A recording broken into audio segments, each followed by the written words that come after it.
Hey guys, I am Angie Herder. I am a personal trainer, certified personal trainer, and also certified nutritionist. I am coming at you from Minnesota, and I wanted to go through something that a lot of people don't take the time to do and ask me a lot of questions about. So, stretching. We oftentimes think that we need to go, super intense with our workouts, and then we end up not taking the time, even if it's 5-10 minutes a day, to just make sure that we're taking the time to stretch and really love on our bodies and show our bodies, that respect and love that they deserve. So with that being said, I put together just a basic stretching routine that I kind of go through, and I just want to share that with you guys today. So basic stretching, and something that's worked for me that's really been awesome is I make sure that I just turn on some kind of relaxing music, and then I set a timer for 5 to 10 minutes, and sometimes 15 if I have the time. So I understand that we all live busy lives, and so I just want to make sure that you're just be realistic about it. Maybe it's 5-10 minutes in the morning, or if you have 15, that's awesome. Get rid of all distractions, and just really come back to focusing on your breathing, and or maybe if you don't want to have music on, like that quiet time is really nice too. I always wake up, around 5-6 a.m. every morning just to have that quiet time before my family wakes up, and then to have that time to myself. So that being said, we're going to go through some stretching. So the first stretch that I go through is always a good one, is child's pose. So making sure that you're focusing on active stretching. So, it's one thing to just be in a stretch, but really be intentional about your stretching. So pressing your hips towards your heels, and then walking those fingertips forward and just hold. Really think about lengthening from your fingertips towards your hips and really stretching that out, and just hold, breathing in through the nose, exhaling through the mouth. So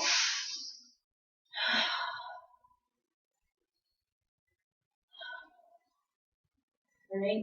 Then I like to take one hand, the hand over here, and then you're going to cross the opposite palm over and stretching over to the side of the room.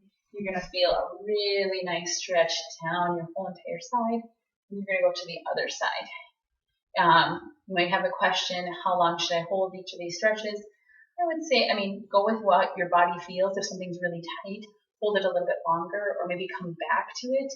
But 20 seconds is a general rule of thumb. 20 to 30 seconds is how long I hold up. So there you have child's pose. Then we're going to go into what's called a pigeon stretch. So if you're in a plank position, all you have to do is bring your knee towards your chest, and you're just going to come down, sink into that hip. You have the option to come down to your elbows. You can even press your forehead to the ground. You can just rock that hip side to side. You'll really feel it in that hip, especially like this one I really liked. If I ever feel tightness in my back or in my glutes, this one's a really good one to just really rock into and stretch. So there's that one, and then you switch and go to the other side. So that is called the pigeon. Next, we're going to go through what's called the cat and the cow. So if you haven't heard of this one, you want to have your knees right directly underneath your hips, and then your hands, your wrists directly underneath your shoulders. You're going to tuck, rounding that belly button towards that spine, and then flatten that back. So inhale, exhale. And really kind of overemphasize it. I always hold at the top. So there's 4 parts of breathing. So that's the inhale, the hold at the top, the exhale, and then the release at the bottom. So I want you to just think about overemphasizing it a little bit, holding it for a little bit longer, and really rounding out and really flattening. So that is the cat and the cow. A lot of the times, especially runners, tell me that they have tight hip flexors. So one of my favorite hip flexor stretches is just to stagger your legs like such. And then the leg right here, you're going to take this opposite, this hand here, plant this hand down, and just stretch straight back to the point where you feel a nice pull and stretch in that hip flexor. So hold, and then you're going to go to the other side.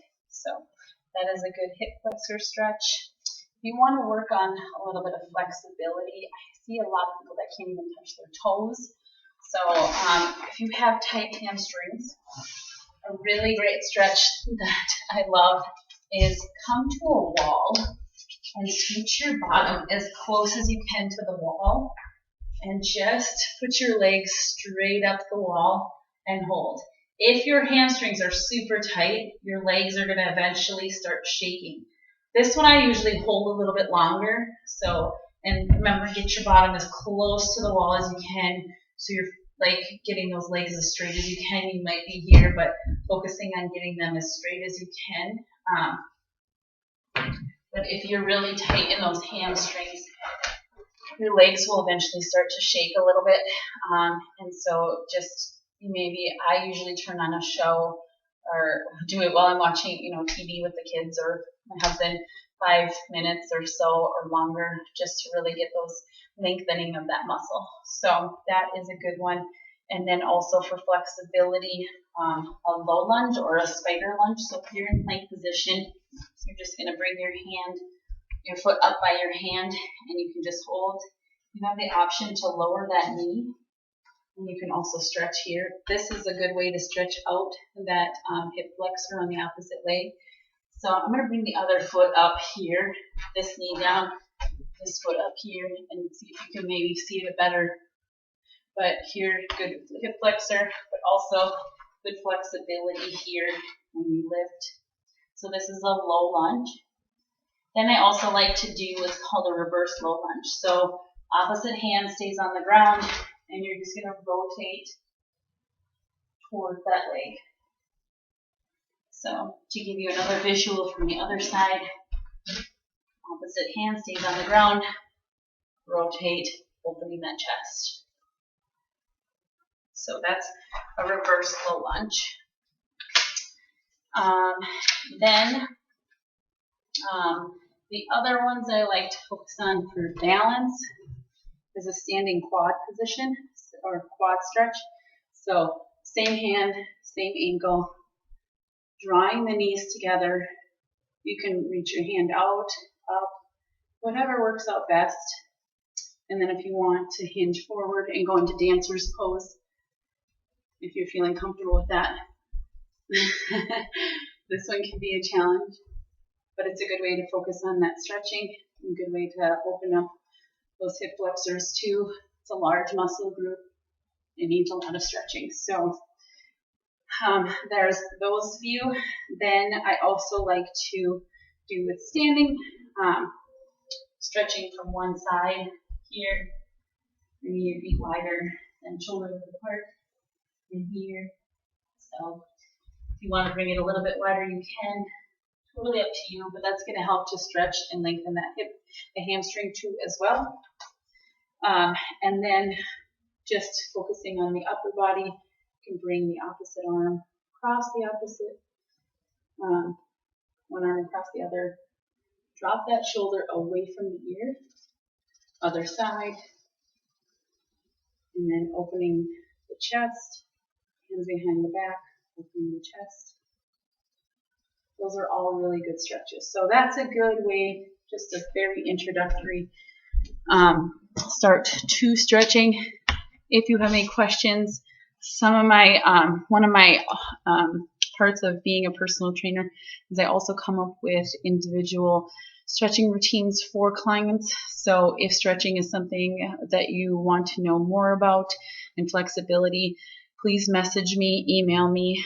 I'm happy to help you come up with a specific stretching routine special for you. So to get a hold of me at Angie Herder, Angie Herder Coaching at gmail.com, or you can check me out on Instagram at Angie Herder. Facebook, I have Angie Herder Coaching. So there's lots of different options. I'd love to connect with you, and I always offer a free call for your first free call. First time meeting with me is always free to go through some coaching from me and talk about your goals and really get clear on what you're trying to achieve and how I can help you get to those goals. So thank you for tuning in. We'll see you guys next time.